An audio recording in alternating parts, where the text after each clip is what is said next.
Sometimes when we're depressed, it's really obvious.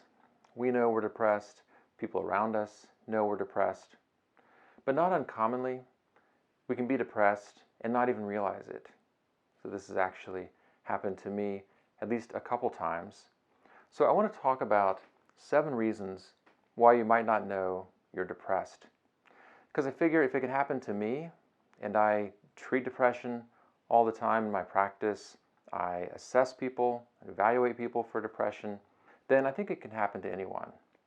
So the first reason can be the symptoms aren't always the ones that we're familiar with.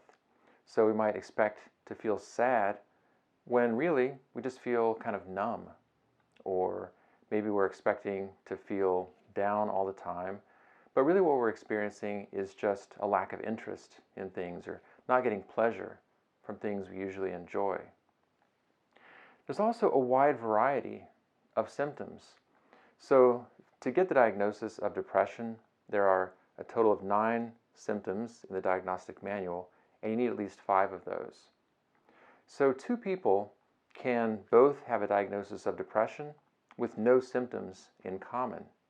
So you might think if there are 9 symptoms, you need 5, they're going to overlap by at least 1.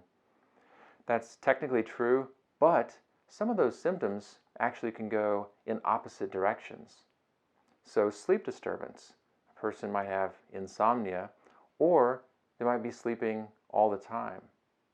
Or a person might be slowed down, feeling like they're moving through molasses, while someone else feels physically agitated, like they can't sit still. Also, a lot of the symptoms are nonspecific. So things like insomnia can come from all kinds of causes. Maybe we attribute it to our stress, not recognizing that it's a symptom of depression. Or the low energy. Lots of things can cause low energy, so we may not attribute it to depression.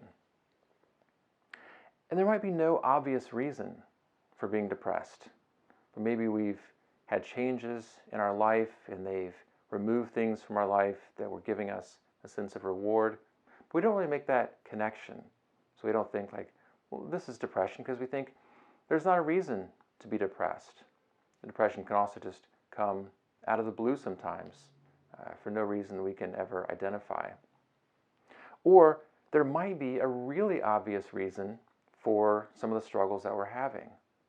Like if we're having health problems, like I was having a few years ago when I got depressed, it was easy for me to attribute those things to the issues I was having with my health, not realizing that at least some of them were probably due to the depression. Now, if depression showed up all at once, just like boom, suddenly I've got at least 5 of these symptoms, my sleep is terrible, I feel worthless, I feel suicidal, I'm not interested in things, and so forth, then we might think, wow, I have depression. But more often, there's a kind of progressive, insidious process where one symptom starts to develop, maybe another, maybe my energy is gradually not what it was, or I'm starting to feel a little worse about myself, and then worse and worse. And so we don't notice, again, this is a complex of symptoms because they've probably developed one by one. And finally, there can be a kind of unconscious motivation sometimes to not see ourselves as someone who's depressed. Maybe to have a kind of internalized stigma where we want to distance ourselves from that. We just don't see ourselves as the type of person who gets depressed. Now, one thing that I found really helpful in figuring out that I was depressed was taking a questionnaire that had common symptoms of depression and just seeing, how many of these symptoms am I meeting? This looks like CUDOS, like I'm giving kudos to someone, but this is actually the scale that I use. It's available for free. I'll include a link down in the description, but this stands for Clinically Useful Depression Outcome Scale.